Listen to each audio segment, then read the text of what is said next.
ఇక YCP social media పోస్టుల తొలగింపుపై AP హైకోర్టును ఆశ్రయించాలని సుప్రీంకోర్టు సూచించింది. తమ సోషల్ మీడియా పోస్టులను తొలగించడాన్ని సవాల్ చేస్తూ సుప్రీంలో వైసీపీ పిటిషన్ వేసింది. అయితే ఏపీ హైకోర్టును ఆశ్రయించండి అంటూ వైసీపీకి సుప్రీం ఆదేశాలు ఇచ్చింది.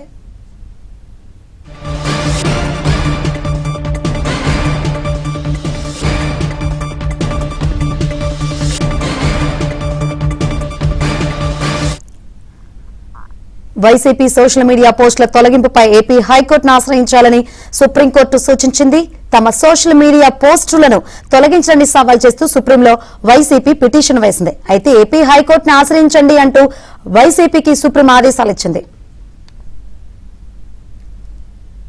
రైట్, సుప్రీం ఆర్డర్స్ సంబంధించి మరిన్ని వివరాలు మా ఢిల్లీ బ్యూరో చీఫ్ కృష్ణ అడిగి తెలుసుకుందాం. Krishna, Shankari, YCP social media పోస్టులు అదేవిధంగా అధికారిక పేజీల తొలగింపు పైన ఆ పార్టీ వేసినటువంటి పిటిషన్ పైన సుప్రీంకోర్టులో ఈ రోజు ఊరట దక్కలేదు.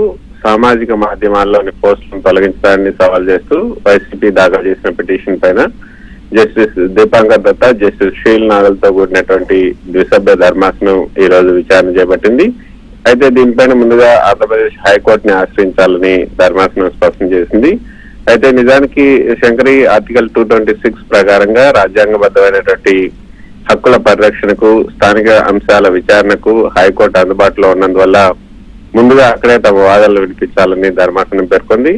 నేరుగా ఆర్టికల్ 32 కింద అత్యున్నత న్యాయస్థానాన్ని ఆశ్రయించడం సరికాదు, తగిన ఉపశమనం కోసం సంబంధిత రాష్ట్ర హైకోర్టుని ఆశ్రయించేందుకు పిటిషనర్ కు అనుమతిస్తూ పిటిషన్ ను ముగించింది. అయితే సామాజిక మాధ్యమ వేదికలైనటువంటి ఫేస్బుక్, ఎక్స్, అదేవిధంగా ఈ ఖాతాలని తాము చేసినటువంటి పోస్టులని అధికారిక ఖాతాలను తొలగించడాన్ని సవాల్ చేస్తూ వైసీపీ సుప్రీంకోర్టులో పిటిషన్ వేసింది. నియమ నిబంధనలకు విరుద్ధంగా ఎలాంటి స్పష్టమైనటువంటి ముందస్తు సమాచారం లేకుండానే కంటెంట్ ను తొలగించారు. ఇది భావ వ్యక్తిగత స్వేచ్ఛకు భంగం కలిగించడమేనన్నది పిటిషనర్ తరపు న్యాయవాదులు చేసినటువంటి వాదన.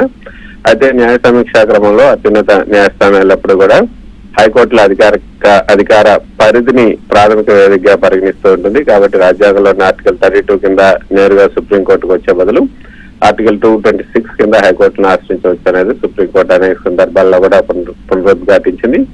ఈ తీర్పుతో వైసీపీ ఇప్పుడు తమ సోషల్ మీడియా వేదికల పునరుద్ధరణ, అదేవిధంగా పోస్టుల తొలగింపు అంశంపై ఆంధ్రప్రదేశ్ హైకోర్టులోనే చట్టపరమైనటువంటి పోరాటం చేయాల్సి ఉంటుంది. Thank you Krishna.